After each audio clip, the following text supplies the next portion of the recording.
Okay, this is the next part of updating the kitchen. This is our new Samsung dishwasher. It's supposed to match the stove, but as I'll show you later, it's a lot of different there. It's got a top control panel there. If you look at the top of it, it's it seems to be real nicely made and everything. It's all stainless steel, and it has a stainless interior, and it has 3 levels. One level for the silverware on the top, and then it has another basket for glasses in the middle, and then it has the dish and pot rack down in the bottom, and it has an area. You can see those 2 red markers in the back. That's actually supposed to be for cleaning pots and pans. You put them in there, those 2 markers, you put the pans over that, and it's supposed to do a good job at cleaning them.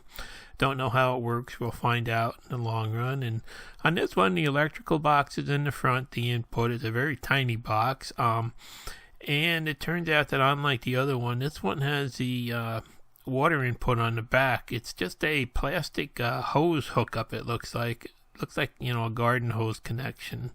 It comes with a white plastic thing. So I had to head down to Home Depot to get some new hoses and stuff, and I did find one down there they had that was for a dishwasher, and this one actually had a stainless steel braid on it. All the other ones they had looked like stainless steel, but they were really plastic, and the animals eat through them.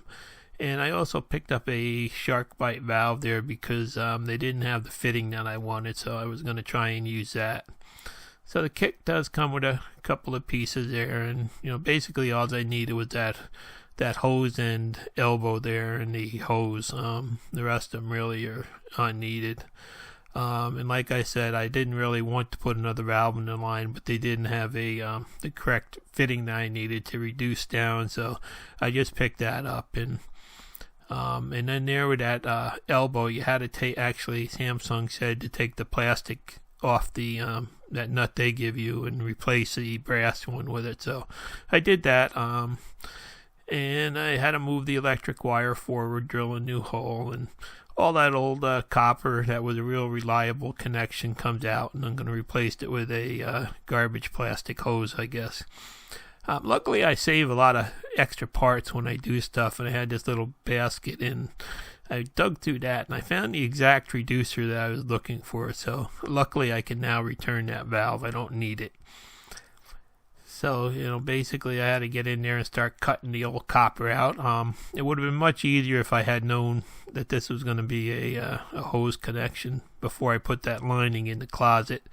I would have had plenty of room to cut it. So I got the little hose out, the little 1/2-inch OD tubing, and then I had to go back and cut the 5/8 back a little bit, and there was a little bit of corrosion on it, so I just took some of that plumber's roll and a piece of that sandpaper and went back and got all the green stuff off it so the compression fitting would seal on there good. And the compression fitting that I had actually was easy to put in there, but when you're trying to reach 30 inches back in a cabinet and you got a big belly, it gets kind of tough to work sometimes.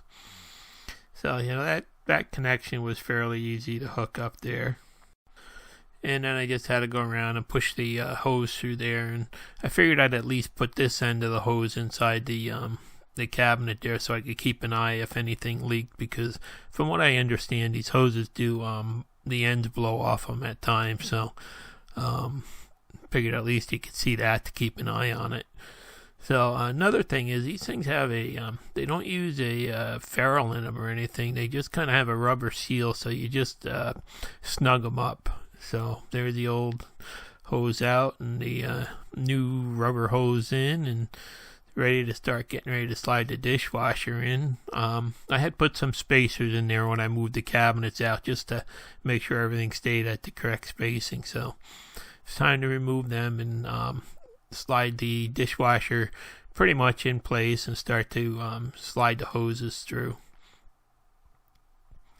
Now the drain hose goes up through a hole in the cabinet, and I just kind of had to hook up that other rubber hose down there, that hose connection, and I did hook that up, and then I turned the water on, and I left it on for about an hour just to check and make sure there wouldn't be any leaks back there, and everything looked good and dry, so I think it'll be okay. I guess I'm just old school and just like good old solid copper lines. And I started to slide it in place here, and I realized when I was sliding it in that you have to make sure the hoses don't kick and stuff. But I realized that the mounting system for it, I'm using a side mounting system. So when it goes back in place, there are screws that go out. There's some holes in the side of the tub. And I realized that when you put these little brackets on, they lock on like that. And if you use them for top mounting, you leave them the full length. But for side mounting, there's like a little crease there, and you just bend it on it a couple times, and it snaps right off pretty easily. And then there's a hook in the side of it, and there's a hole in the cabinet there. You can see that you pull this little gray plastic plug out of to access. So these go in there, but it turned out that they were going to be behind the 3/4 inch thick faceboard, that piece of oak there on the cabinet face frame, and there was no way to put the screw in to fasten it. So I wound up going down to my shop and making up a quick couple spacers to put in the back there, and I just made a little bit oversized block that would give me plenty of meat to get the screw in. It was only like missed by 1/4 inch, but still that was going into air out there. So I used some construction adhesive and some screws to mount this one in place at least, and that'll solve that side problem. And there it is, kind of just a filler block. And then on the other side, I had a little bit over 1/4 inch to the cabinet that I had to fill in there. So I just went back and took a piece of that flooring that I used under the sink. It was the exact size, so I just put some construction adhesive on a piece of that and a couple of screws in there to hold it in place, so it wouldn't go anywhere in the future, so the dishwasher would be mounted good. Now if you use a Formica top, you don't have to worry about this because the screws go right up into the bottom of the top and those brackets mount on the top. But doing a side mount like this, you really need something good to screw into. So I got that all filled in back there, and then I was able to slide the dishwasher back in position and start to try to figure out how to position it. There's no real instructions of how it should be positioned. First I made sure the hoses weren't kinked and stuff like that, and then I took in I put it so that it would be 1.5 inches out from the cabinet, and basically it would be flush with the front edge of the top. So I just measured each side and got that in there, so it was just kind of sitting where it was going to be. And then it was a matter of getting the thing actually jacked up and leveled up so that everything would be perfectly level, so there'd be no drips or anything when you use it. And there's a rubber shield in the front there. I guess if water leaks out the door, they want it to get on your floor instead of in the electronics box. It seems to protect the electronics. And in the middle, there's one leg in the middle of the back on this one. It's kind of weird. You turn there's like a hex head screw in the front that you turn, and that jacks up the center of the back. And then there's 2 legs in the front, so it's it's a 3-point leveling system. And you just kind of have to pick it up a little bit, and there's some screwdriver slots that you can get in that plastic leveling stud there to turn it, and you get a couple turns before their slots rip too big to be usable, but they do help out a little bit, and it takes a while to get it leveled. It took me quite a while actually. I started in there and I used the digital level again to check everything, and you had to level it across the face of it there, and then you also had the front to back. You had to check that to make sure water drains properly. So I got everything pretty much set at 0 eventually after fiddling for a while, and and there were no real dimensions given or anything, so I kind of got the bottom edge of the door there to line up with the bottom edge of the cabinet that looked to be best, and there's like a 1/2 inch or 5/8 gap on the top there, you can see, but there it is. I got that bottom to line up, and I got the kick panel to be flush with the front of the kick panels in the cabinet. So, that was my best guess of how to get everything lined up. And, once it was in place here, those holes on this side, you have to carefully drill just a clearance hole for a screw. And you have to make sure you drill in the center and you don't nick them or anything, because I guess you can get leaks later. And you put a blanket down in the dishwasher to catch all the scraps that fall down. And they tell you to use a magnetic screwdriver also, which is what I'm using, so that the screw can't fall down in the dishwasher. So I actually wound up putting a little bit longer screws I used also than what they gave, because they were just kind of little short things that really didn't grab much. So I got the first screw in on that side, and there you can see the access hole.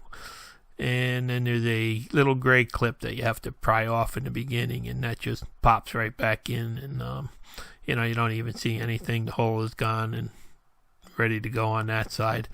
And it did mount it nice and solidly. And then the same thing on the other side there.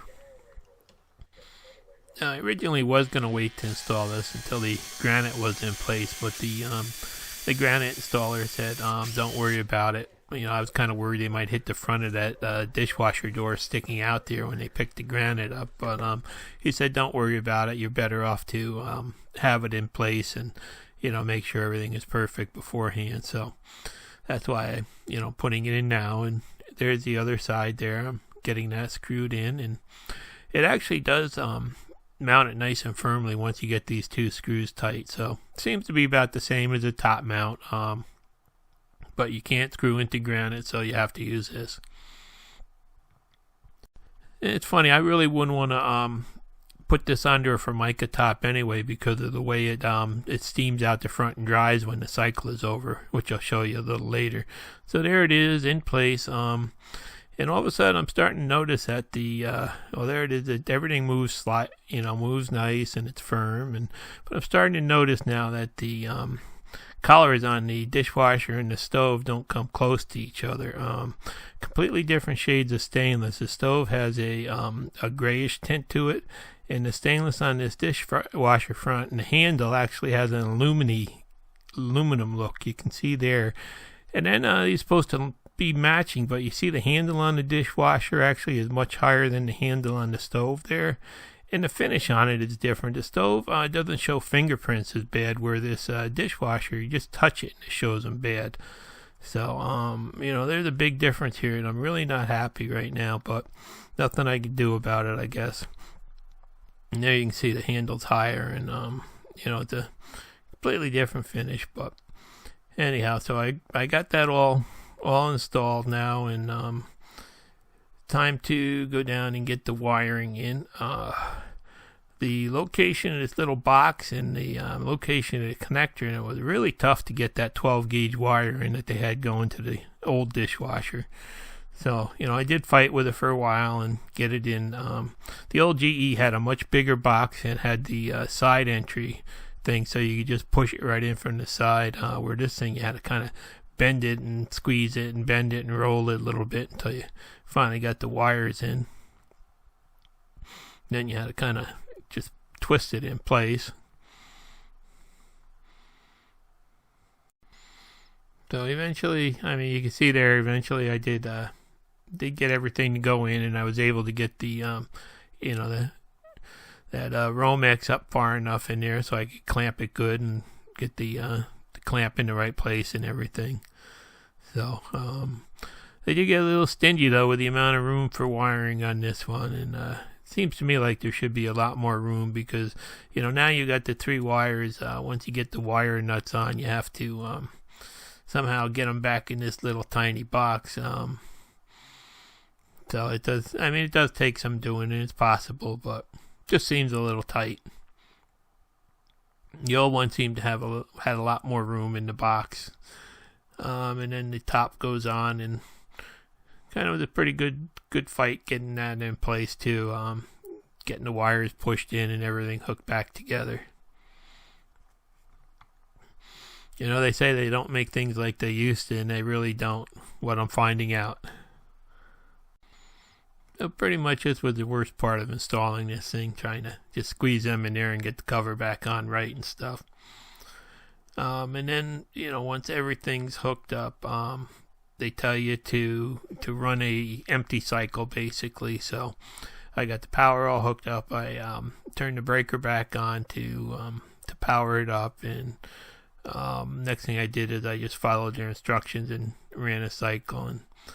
And there's the kick panel. I just wanted to try that and make sure that would go in there perfect, but I didn't mount it yet. I mounted it later. I wanted to make sure there were no leaks after that first test cycle. They tell you to leave the panel off, so I, you know, just put it in place to make sure it lined up with the kick, all the kick trim and stuff there, and you can see it fit in there perfect. And got the drain hooked up, and everything's ready to go now and do a quick run.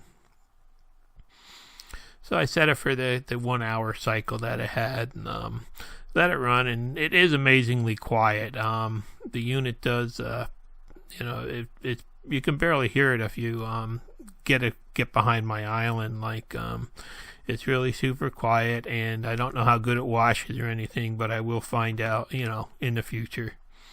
But the more I looked at it side by side, you can see there's a big color difference and stuff. I'm really not happy with the Samsung appliances right now. Looking at this, I expected much higher quality from them. But, you know, they're made in different plants in China. And there's how the door actually opens up at the end of the cycle. When you've got a couple minutes left, the door pops open, and a fan blows all the hot steam out and dries it inside there. So that's why I wouldn't want to put this under a wooden countertop, because you can see how it blows the steam right up onto the top. And they do give you a piece of tape for wooden countertops, but I guess I just wouldn't trust that with Formica. So all in all, now I guess I know why they don't put the dishwashers and the stoves next to each other in the store, because if you saw them side by side, you probably wouldn't buy them. You know, the way things don't line up, and the different radiuses and the different colors of the stainless and everything else, even though they're really matching pieces. So, you know, it's just my feeling about it. I don't know if over time it might age differently or what, but, you know, I really doubt it will. And here you can really get a good glimpse how the dishwasher's got kind of like a aluminy, polished, shiny look, and the stove actually has a really nice matte grayish finish on it that doesn't show the fingerprints half as bad. So there is a big difference in the materials, I think, and the finish that they put on it from the different factories in China. I'm going to try and contact them next week and, you know, tell them to watch this video and see what they say about it. But anyhow, so this is the next part of the kitchen update, and hopefully shortly I'll have another one putting the LED lighting in. Thanks for watching. Please subscribe.